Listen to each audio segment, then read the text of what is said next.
Triple R trading company எங்களிடம் பாக்கு மட்டை தயாரிக்கும் மிஷின் கிடைக்கும். அதற்கான ரா மெட்டீரியல்ஸையும் வருடம் முழுதும் நாங்களே சப்ளை செய்து வருகிறோம். நீங்கள் செய்யும் தட்டுகளை நாங்களே எடுத்துக்கொள்கிறோம்.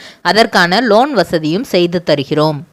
இன்றைக்கி நம்ம பார்க்க போகிற செலிப்ரிட்டி ஜீ தமிழில் ரீசெண்டாக டெலிகாஸ்ட் ஆகிட்டுருக்க கெட்டி மேளம் சீரியலோட ஹீரோவான வெற்றியை பற்றி தான். இவரை பற்றின ஃபுல் டீட்டெயில்ஸ் தெரிஞ்சுக்கிறதுக்கு முன்னாடி சேனலை சப்ஸ்கிரைப் பண்ணாதவங்க மறக்காமல் சப்ஸ்கிரைப் பண்ணிக்கோங்க. அப்போ தான் நாங்கள் போடுற வீடியோஸ் உங்களுக்கு நோட்டிஃபிகேஷனாக வரும். வாங்க வீடியோக்குள்ளே போகலாம். வெற்றியோட உண்மையான பெயர் சிப்பு சூரியன். இவரை நம்ம எல்லாருக்குமே நல்லாவே தெரியும். பாரதி கண்ணம்மா நாடகத்தின் மூலியமாக ரொம்பவே ஃபேமஸ் ஆனவர். அதுக்கு முன்னாடியே இவர் ரோஜா சீரியல் அர்ஜுனா எல்லாருக்குமே தெரியும். இவர் 1990ஆம் ஆண்டு மார்ச் மாதம் 26ஆம் தேதி கர்நாடகாவில் உள்ள ஷிமோகா அப்படிங்கிற இடத்துல பிறந்திருக்கிறாரு. தன்னோட பள்ளி படிப்பை ஷிமோகாவில் தான் படிச்சிருக்கிறாரு. பள்ளி படிப்பை 2007 முடிச்சுட்டு அடுத்து என்ன செலக்ட் பண்ணலாம் அப்படிங்கும்போது அவர் ஃப்ரெண்ட்ஸ் எல்லாம் இன்ஜினியரிங் செலக்ட் பண்ணுறாங்க. அதனால இவரும் அவங்களோட சேர்ந்து இன்ஜினியரிங் படிக்கிறாரு. பெங்களூரில் நேஷ்னல் இன்ஸ்டிடியூட் ஆஃப் டெக்னாலஜி அப்படிங்கிற காலேஜில் தான் இன்ஜினியரிங் படிக்கிறாரு. 4 இயர்ஸ் இன்ஜினியரிங் முடித்தோடனே அங்கேயே கேம்பஸில் செலக்ட் ஆகி ஐடி கம்பெனியில் ஒர்க்கு கிடைக்குது. கிட்டத்தட்ட 6 இயர்ஸ் ஐடி கம்பெனியில் ஒர்க் பண்ணுறாரு. சாட்டர்டே சண்டே லீவு, நல்ல ஒரு சேலரி, இப்படி ஜாலியாக லைஃப்பை என்ஜாய் பண்ணிகிட்ருக்காரு. அந்த சாட்டர்டே சண்டே அதையுமே ஆஃபீஸ் ஃப்ரெண்ட்ஸோட, ஸ்கூல் ஃப்ரெண்ட்ஸு, இப்படி எல்லாரோடையும் தான் டைம் ஸ்பெண்ட் பண்ணிகிட்ருக்காரு. ஃபேமிலியோடு டைம் அவ்வளோவா ஸ்பெண்ட் பண்ண கிடையாது. அப்படி ஒரு தடவை இவர் மீட் பண்ணதான் சீரியல் ஃபேமஸான சீரியல் ரைட்டர் ஒருத்தர். அவர் நீங்கள் மாடலிங் அந்த மாதிரி ஏதாவது பண்ணுறீங்களா அப்படின்னு இவரை பார்த்து கேட்டிருக்காங்க. அப்போ இவர் சொன்ன பதில், நான் ஐடி கம்பெனியில் ஒர்க் பண்ணுறேன் அப்படின்னு. நீங்கள் மாடலிங் பண்ணால் நல்லாயிருக்கும், சீரியலில் ஏதாவது ட்ரை பண்ணுறீங்களா, நான் ரைட்டர் தான் அப்படிங்கிற மாதிரி அவர்கிட்ட கேட்டிருக்காரு. அப்போ அவர் காமெடியாக சிரிச்சு அதெல்லாம் நம்மளுக்கு செட் ஆகாது அப்படின்னு சொல்லியிருக்கிறாரு. இருந்தாலும் அவரோட ஃபேஸ் அந்த ரைட்டருக்கு ரொம்ப பிடிச்சி போயிட்டு கன்னடத்தில் ராதாரமணா அப்படிங்கிற சீரியலோட ரைட்டர் தான் அவர். அவங்க டைரக்டர்கிட்ட போய் இந்த மாதிரி சொல்லியிருக்கிறாரு, இந்த ஃபேஸ் கட் இந்த சீரியலுக்கு கரெக்டாக செட் ஆகும், நம்ம அவங்கள போடலாம் அப்படிங்கிற மாதிரி. ஸோ ராதாரமணா சீரியலோட ஆடிஷன் நடக்குது. அப்போ இவரை ஃபோன் பண்ணி கூப்பிட்றாங்க. இவரும் இவங்க யாரோ நம்மளை கிண்டல் பண்ணுறாங்க அப்படின்ட்டு, எந்த இடம்னு சொல்லுங்கள் நான் அப்படிங்கிற மாதிரி 2017 போகிறாரு. இவரையும் அந்த இடத்துல உண்மையாக தான் இருக்குது. அந்த இடத்துல ஆடிஷன் அட்டன் பண்ணுறாரு. ஆதித்யா அப்படிங்கிற ரோலில் நீங்கள் நடிக்கணும், லீட் ரோல் அப்படிங்கிறாங்க. ஸோ கேமரா பற்றி எதுவுமே தெரியாது, நம்ம எப்படி பண்ண போகிறோம் என்னன்னும் போது ஃப்ரெண்ட்ஸ் எல்லோரும் எப்படி இது பண்ணி விட்டுட்டாங்கன்னா, இந்த மாதிரி நீ சீரியலில் ஆக்டர் ஆனால் பின்னாடி சினிமாலே ஆக்டர் ஆகலாண்டா, இதை ஒத்துக்கோ அப்படிங்கிற மாதிரி நல்லா இது பண்ணி விட்டுட்டாங்க. அதனால ஆதித்யாங்கிற ரோல் பண்ணுறாரு. அந்த இதில் டீச்சராகவும் இருக்கார். அதே சமயம் அதில் அவரோட ட்ரீமாக ஃபோட்டோகிராஃபி இருக்குது. ஸோ சின்ன பிள்ளைங்களுக்கு எல்லாத்துக்கும் நல்லா பிடிச்சி போச்சு இந்த கேரக்டர். ஸோ கன்னடத்தில் ஓரளவுக்கு ஃபேமஸ் ஆகிட்டார். அந்த சீரியலை வச்சு சன் டிவியிலேருந்து இவருக்கு ஒரு வாய்ப்பு கிடைக்கிது. அதுதான் ரோஜா சீரியல். ரோஜா சீரியலில் ஹீரோவாக அர்ஜுனா நடிக்கிறாரு. கிட்டத்தட்ட 2018 2022 4 வருஷம் நடிச்சிருக்கிறாரு. அதில் 2 தடவை 2019 இவங்க பெஸ்ட் கப்புள் அவார்டு வாங்கியிருக்காங்க. இவங்களும் பிரியங்கா நல்கர்னியும் சேர்ந்து. அதே மாதிரி 2022 இதே அவார்ட் சன் குடும்ப விருதுகள் தான் 2 டைமும் அவங்க வாங்கியிருக்காங்க. அது மட்டும் இல்லாமல் கலாட்டா நட்சத்திர அவார்ட்ஸில் debut actor of the year அப்படிங்கிற அவார்டும் வாங்கியிருக்கிறாங்க. அதுக்கப்புறம் விஜய் டிவியிலேருந்து ஒரு ஆஃபர் வருது இவங்களுக்கு. பாரதி கண்ணம்மா சீசன் 2 ஆரம்பிக்க போகிறோம், அதில் நீங்கள் நடிக்கணும் அப்படிங்கிற மாதிரி சொல்கிறாங்க. அப்போ இவருக்கு ஏற்கனவே இருந்த அருணே நல்லா பண்ணிகிட்டு இருந்தாரே, அந்த இடத்துல நம்ம போனால் மக்கள் நம்மளை ஏற்றுப்பாங்களா? அது மட்டும் இல்லாமல் பாரதி கண்ணம்மா சீசன் 1 ரொம்பவே இழுத்து தான் ஒரு மாதிரி கொண்டு போய் ஃபைனலாக அதை முடித்தாங்க. ஸோ நம்ம என்ன தான் இதில் நடித்தாலும் நம்மளுக்கு பெருசாக வரவேற்பு இருக்காது அப்படிங்கிற மாதிரி யோசிச்சுருக்காங்க. அது மட்டும் இல்லாமல் அர்ஜுன் இந்த அர்ஜுன் ஏன் அதில் போய் நடிக்கணும் அப்படிங்கிற மாதிரி யோசிச்சிருக்கிறாரு. அருண் ஏன் இந்த சீரியலில் நடிக்கலை அப்படின்னும் நிறையா யோசிச்சாராம்.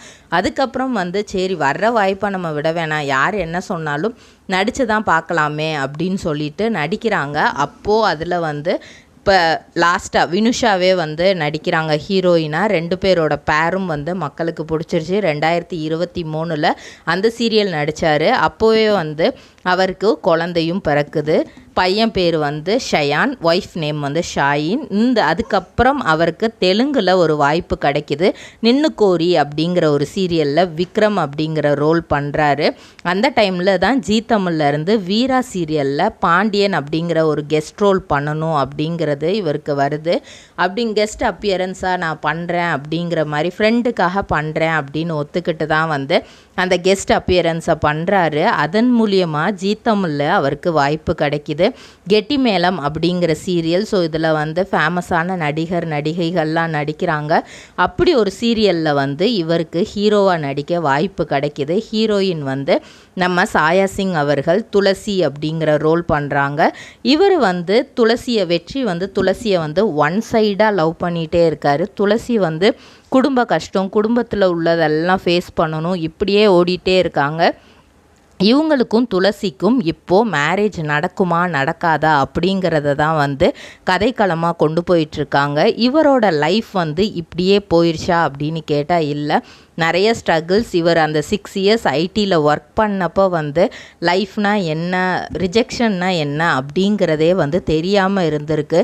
அதுக்கப்புறம் நம்ம தான் சீரியலில் ஃபேமஸ் ஆயிட்டோமே, சினிமாவில் போகலாம் அப்படின்னு ரோஜா சீரியலில் நடிக்கும்போது ஒரு சில படங்களுக்கும் இவர் ட்ரை பண்ணியிருக்கிறாரு. அப்போ தான் ஃபஸ்ட்டு டைம் வந்து ரிஜெக்ஷன்னா என்ன அப்படின்னே தெரிஞ்சிருக்கிறாரு. என்ன தான் நீங்கள் சீரியலில் ஹிட் ஆகலாம், ஆனால் படத்தில் வந்து நீங்கள் ஹிட் ஆக முடியும் அப்படின்னு எதிர்பார்க்காதீங்க அப்படின்னு நிறைய பேர் சொல்லியிருக்காங்க.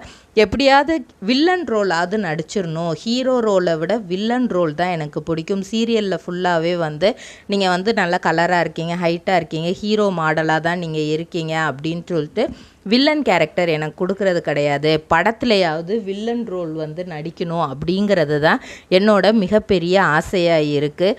அதே மாதிரி வந்து என்னோடய ஒய்ஃப் வந்து இப்போவும் எப்போவும் எனக்கு வந்து ரொம்பவே சப்போர்ட்டிவாக இருக்காங்க. அவங்க வந்து நடிக்க வேணாம் அப்படின்னு சொல்லியிருந்தா என்னால் அடுத்த ஸ்டெப்பே எடுத்து வச்சுருக்க முடியாது. ஏன்னா ஸ்டார்டிங் வந்து நான் என் ஃபேமிலிகிட்ட வந்து இது ராதாரமணா கிடச்சிருக்கு அப்படின்னு சொல்கிறதுக்கே ரொம்ப யோசித்தேன்.